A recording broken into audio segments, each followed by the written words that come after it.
Well, good afternoon, ladies and gentlemen. This is a very impromptu video. Just come back from a lovely lunch with my partner Sandra, my daughter Emily, my parents, my sister, her husband, and one of my sister's children, Poppy. And we had a nice time because it's our last day before my daughter returns to Germany tomorrow, and my partner returns to London tomorrow, and I return back to Bournemouth tomorrow. But of course, nothing like a sending off present, is there? It's really funny because a minute ago we pulled into this car park. By the way, sorry, again, I keep forgetting. Hope everybody's doing well. I hope everybody's doing fine.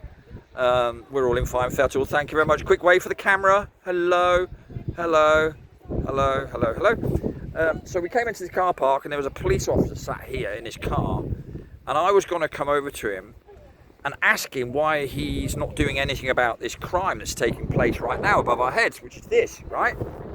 So it's pretty clear. A lot of people don't seem to notice. Hello. Do you guys notice that stuff that they're spraying in our skies as well? Everywhere, like there, and here and everywhere else? Yeah, but what it is, you know that? No? Okay. It's definitely from the aeroplanes though, that's absolutely right. Yep, so at least the public are aware it's from aeroplanes. So I guess there's hope for us yet in that sense. But yeah, so it's like, you know, it's a gorgeous day and everything else, but you have these things clearly going on here where they're not even hiding it. I mean, they're literally doing like U-turns with their planes in case they've missed a bit almost. You know, and we've been seeing this for an hour in our car. We literally drove from near a place called Andover to pretty much the south coast, about an hour's drive roughly, and this is what we were seeing along our whole journey.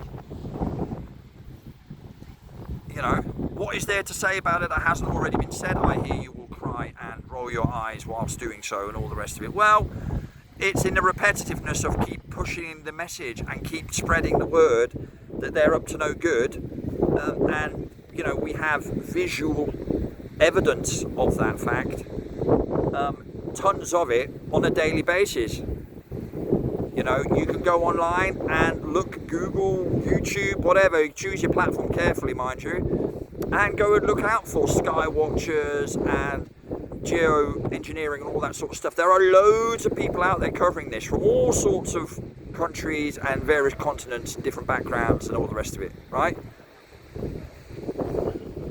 You know, it is getting really heavy, and you know, if you think about the summer that we've had, all I'm doing is adding two and two together, right?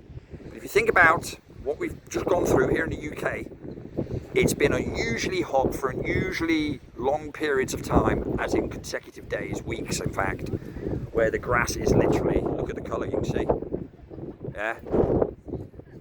You know, England's green and luscious gardens and all that sort of stuff, well that's what it is, it's all burnt. Of course it is, because we've had no rain and we've had nothing but heavy, intense heat, which they're then saying needs to be stopped, so we do this.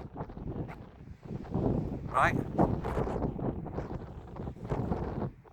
Absolute nonsense. Of course, this whole thing has been in the making now for decades and decades and decades. If you think back to when you were young, however young you might be or how old you are now, when was the first time you heard of greenhouse gases and CO2 and what was it that was in your fridges and in your washing machines and all that sort of CFCs, was it something like that? I can't remember.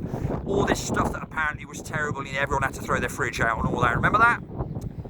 That's going back to the 80s and the 90s, that is.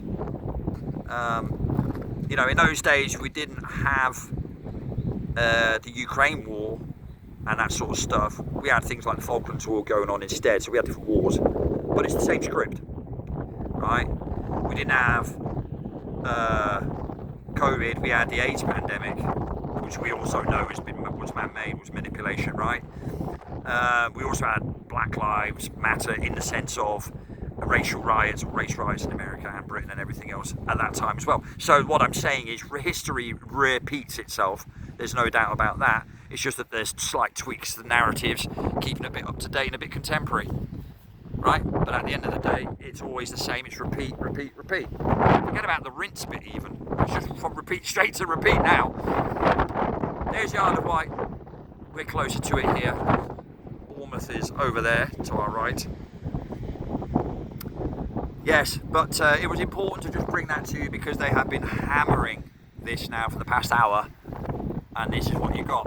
A whole blanket now covering it, soon to be the whole sky because they've done it here as well now.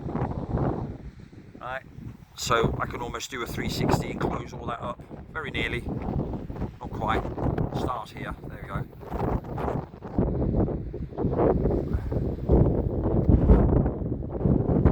Anyway, I just wanted to bring that to you. I know it's getting a bit monotonous and etc, but you know what? As long as they're doing this, I'll be sending videos, and so will thousands, tens of thousands, hundreds of thousands of other people worldwide as well. That ain't going to stop. The messages aren't going to stop. There are many ways to skin a cat, don't you know?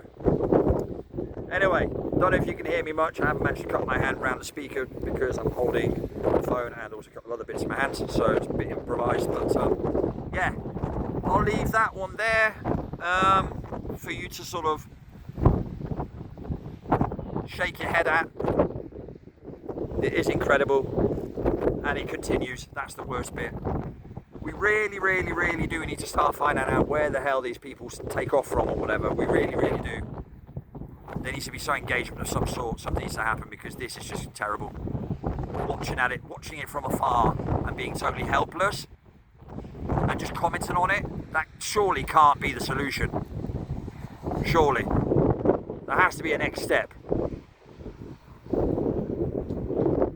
Anyway, on that note, thank you very much for giving your time to at least listen in a few minutes. And from